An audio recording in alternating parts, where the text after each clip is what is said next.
Hey y'all, welcome to That Tennessee Feeling. I hope everybody's having a good 2025 so far. It's already snowed, so why not?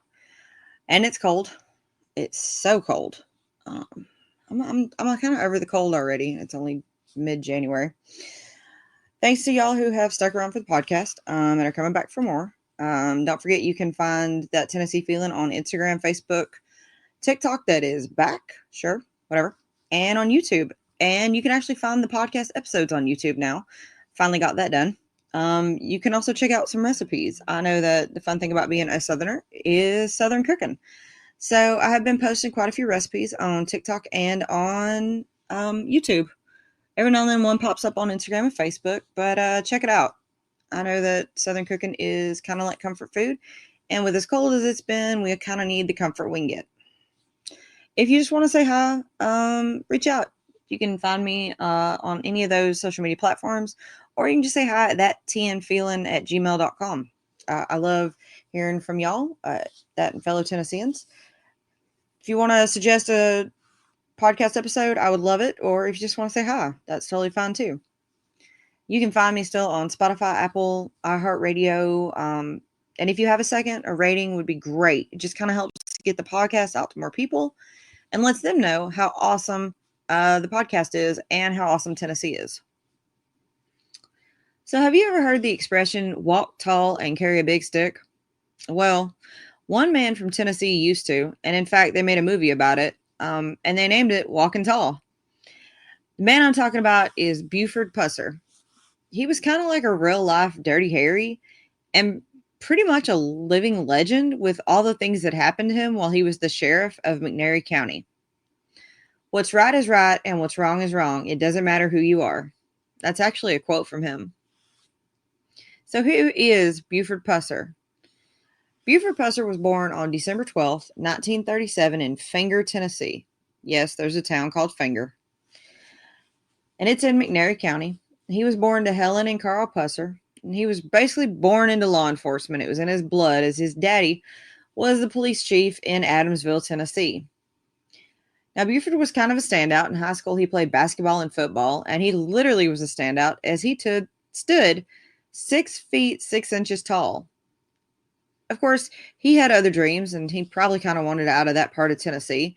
He eventually would go on to join the Marines when he graduated high school, but unfortunately, he had asthma. He was medically discharged, didn't even make it out of boot camp. But he didn't want to go straight back to Tennessee. I mean, he's finally out of Tennessee and he didn't want to go back. So he thought he would try something different. So what do? You go to Chicago and you become a wrestler. Because why not? You're 6 feet 6 inches tall. And he went by the name Buford the Bull, which kind of works for his size. I actually tried to find some stuff on his time in wrestling, and all I really found was he admitted he wasn't really a top draw in wrestling. But he had fun doing it. And the only thing I really found was when he admitted that was in one of his autobiographies. But it wasn't all for nothing. He did actually meet his wife, Pauline, while he was out there. And Pauline and Buford got married on December 5th, 1959. Now, Pauline was a bit of a eccentric character. She was actually an exotic dancer at the time they met. And she was actually the main reason that they returned to Tennessee. She wanted to come see where he was from, and she was the one that convinced him to come home. So they finally moved back to Adamsville, Tennessee in 1962. And, well, Buford did what was in his blood. He joined law enforcement in Adamsville. Now, of course, Buford was no nonsense, which is why he was quickly elected to chief of police at a young age, in his 20s. And he would actually hold that position for about 2 years until he was elected sheriff of McNairy County. And he was elected sheriff due to a very suspicious car accident that caused an untimely end to Sheriff James Dickey. Now, honestly, that was kind of foreshadowing, which he should have paid attention to. Now, Sheriff James Dickey was not really, like, he was not a wuss. He was actually a World War II vet, so he had seen things. And he had actually been sheriff of the county for years when this car accident happened. He was driving near the Mississippi-Tennessee state line when his tire blew out. He lost control and his car tumbled down an embankment. He crashed into a wooded area, and unfortunately, that would take Dickie's life. Now, the opening for sheriff led Pusser to get elected at just 27 years old, and he was the youngest sheriff ever in McNairy County history. Now, Pusser being a no-nonsense kind of individual, he took over an area that was having a lot of problems. I mean, a lot of problems, y'all. It was dealing with a lot of organized crime issues, and it was bad. The citizens in the county were actually worried about their safety at that time, and he took a hard stance on crime. Like, he was not going to deal with it, which kind of probably made him a target. And of course, he turned all his efforts into fighting the state line mob and the Dixie Mafia. Boy, those are some names. And he wanted to keep his county safe. This was his hometown, and he wanted it to be safe. Now, the state line mob and the Dixie Mafia were two organized crime groups that worked in both Tennessee and Mississippi around the state line area, and they messed with illegal moonshining, illegal gambling, prostitution, murders, and robberies. They sound like charming individuals. And he was determined to put these activities to an end in his area. Now, the problem really was, not only was that they were happening, but he was really the only person in law enforcement in this area really focusing on these organized crimes. Everybody else was kind of just looking the other way, taking bribes and letting them do their own thing. Now, because he refused to take a bribe or look the other way, it really made him enemies, and it made him quickly. He was actually assaulted by members of a moonshining ring not long after his election as sheriff, and he got stabbed 7 times in this assault. So, I mean, most people would have just been like, well, yo, I'm out. Nope. He continued on. He was also assaulted by 6 men at once, where he managed to send 3 to hospital and 3 to jail. Again, not a man you want to mess with, standing 6 feet, 6 inches tall. He was also used to be a wrestler back in when they didn't really have rules. So, not somebody you want to mess with. He was also run over by a car. And then he had a few other altercations. So, he was serious about his stance on this crime. Now, what happens on February 1st, 1966 would really turn things for him. On February 1st, 1966, Louis Hathcock attempted to kill Pusser during an on-site investigation of a robbery complaint at the Shamrock Motel. Now, Hathcock actually fired on Pusser with a concealed .38 pistol. Pusser returned fire and killed Hathcock. Now, the problem is that when he fired on her and killed her, he had killed somebody that was close to one of those mobs and mafia. Now, he went about his year, but on January 2nd, 1967, Pusser was shot 3 times by an unidentified gunman. So, he had made enemies. And unfortunately, he was fighting his own war on crime in this area. But being that he fought his own war, he'd also made headlines. He'd made a lot of enemies, but he'd also become a local hero. But unfortunately, when you make a lot of enemies, there eventually comes a turning point. And that turning point came on August 12th, 1967. So only about 8 months after he had been shot 3 times, his world changed again. Now, Pusser's phone rang before dawn on the morning of August 12th, 1967, informing him of a disturbance on New Hope Road in McNairy County. Of course, being the sheriff, he had to go. So he was going to respond, and his wife didn't want him going by himself. It was too early in the morning. So she was going to ride along. That right there, he shouldn't have let her ride along, but whatever. Things were different back then. So they're heading out. Shortly after they passed New Hope Methodist Church, a fast-moving car came up alongside of them and opened fire. The initial bullets actually missed Pusser, but struck Pauline in the head. Pusser sped up, managed to get away from the other car, but pulled over to tend to Pauline. The other car found them, reappeared, and opened fire again. It struck Pauline and Pusser this time. The car was riddled with bullets and sped off and left them for dead. So this car is now gone, and they are basically left for dead. Now, they were eventually found and rushed to the hospital. Unfortunately, Pauline is already dead at this point, probably dead from the initial gunshot wound.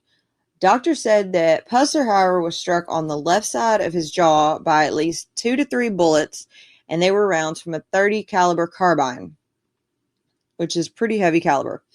He spent 18 days in the hospital before getting to return home. He needed several surgeries to restore his appearance and the use of his jaw, and he was with lifelong scars. And if you ever see a picture of him, you can see the actual scars.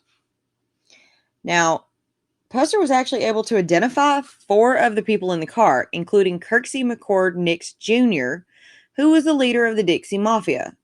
He was also the one who masterminded the whole idea to do a drive-by ambush.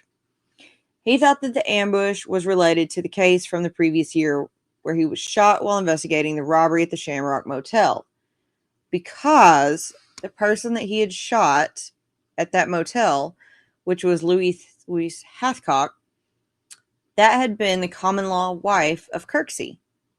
So Kirksey wanted revenge for his common-law wife. Now, unfortunately, Pusser was never able to bring Nix to justice on killing Pauline because he could never prove everything. But Nix eventually got what was coming to him. He was sentenced to life in prison in 1972. But of course, Nix never could keep his hands clean because he was later charged with ordering 2 more murders behind bars.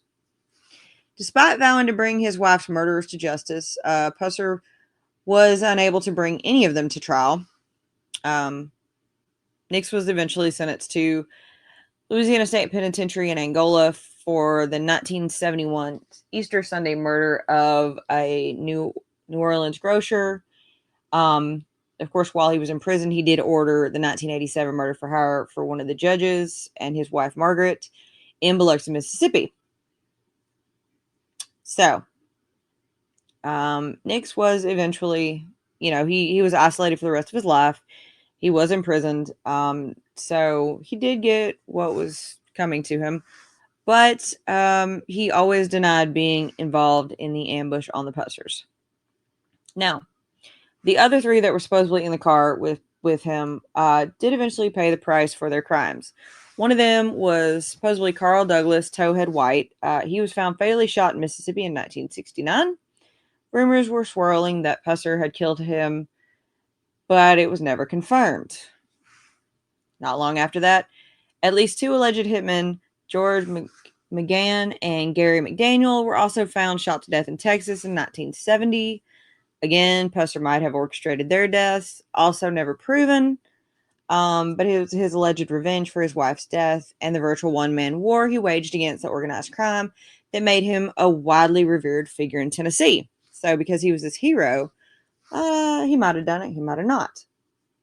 But Pusser shot and killed intoxicated Charles Russell Hamilton on Christmas Day in 1968 after responding to a complaint that Hamilton had threatened his landlord with a gun. So, he did get a few things in after his wife's death. It was a sad situation that she was killed as collateral damage from him making enemies in his one-man war. Now, Pusser was ineligible for re-election in 1970 due to the term limit in effect.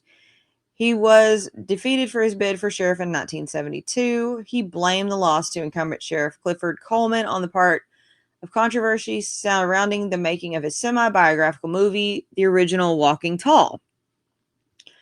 He was, however, reelected as constable of Adamsville by a majority of voters who actually just wrote their name on his ballot. So he was a write-in vote, and he won. He actually served as constable for 2 more years from 1970 to 1972.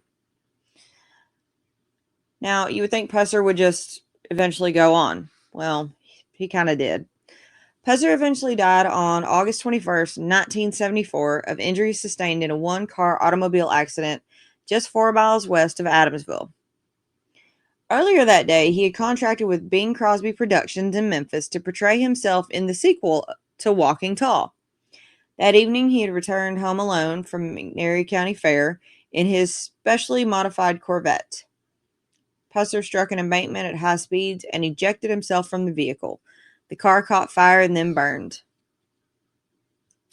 Now, of course, local speculation as to the cause included rumors of sabotage to the steering mechanism and tie rods to the car.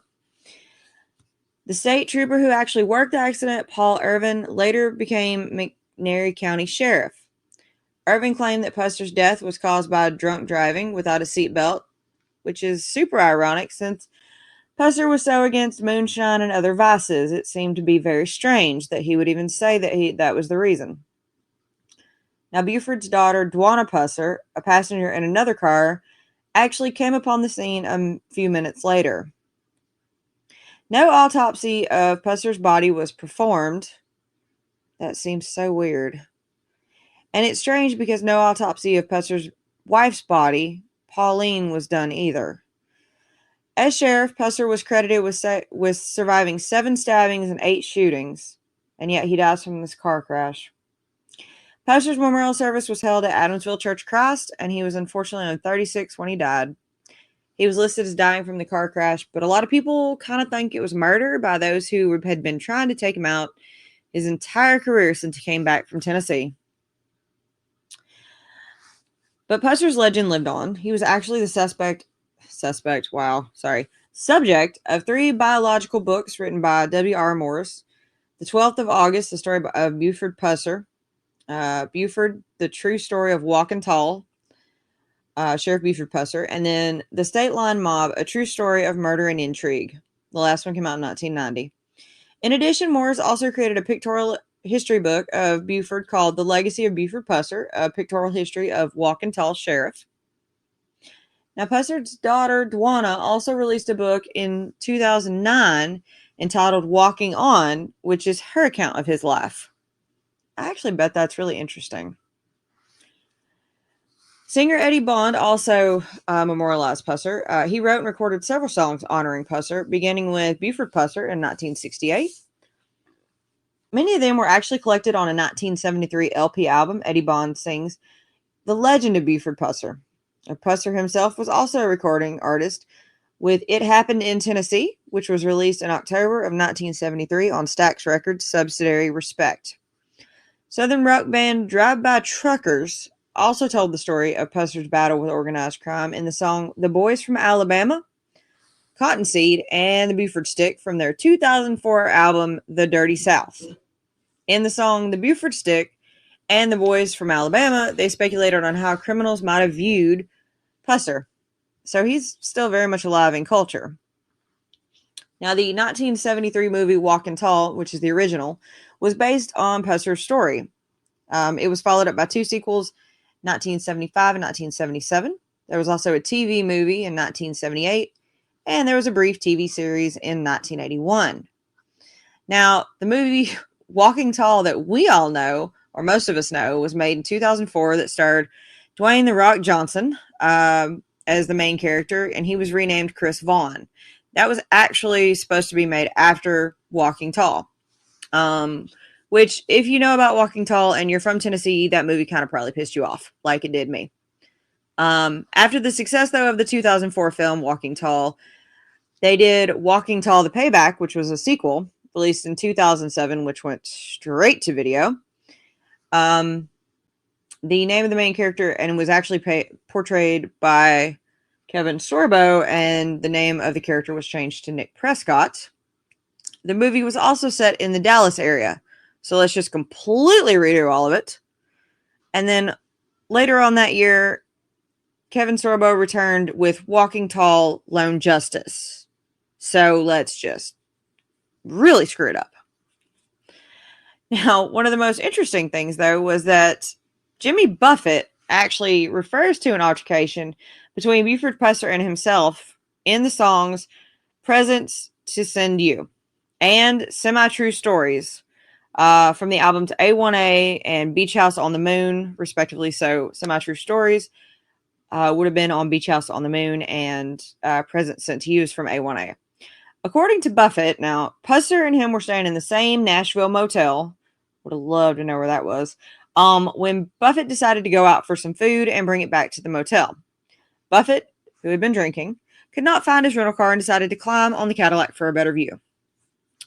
Well, we all know whose Cadillac that was. It was Pusser's. and was not too pleased to find a drunk stranger standing atop his car. There is a line in Buffett's song Close Calls on the album Equal Strain on All Parts that also refers to the altercation with Buford Pusser. This must have been some altercation, y'all, like to have it mentioned a few times. But also I can just imagine drunk Jimmy Buffett squaring up or being surprised by a 6'6" man. Because if you see pictures of Buford Pusser, not only is he 6'6", but he's just a monster of a human being, y'all. Like, he's huge. You can actually still go visit the Buford Pusser Home and Museum today in Adamsville, Tennessee. The museum is open Thursday through Saturday from 11 a.m. on Thursday and Friday and 10 a.m. on Saturday, with it closing at 4 p.m. on all 3 days. They charge $10 for adults and $3 for kids. You can actually tour the house and see where his mother lived. See the keepsakes that were in his life and their lives, and you can actually see his cars. The museum is there to preserve his legacy and to keep his history alive. He is still a local hero in that part of Tennessee, especially in McNairy County. You can still see kind of where he grew up, about where he lived, and people still revere him in that area. He did do a lot for that county, and he did do a lot for the one-man war, and kind of brought it to the forefront, especially in Tennessee.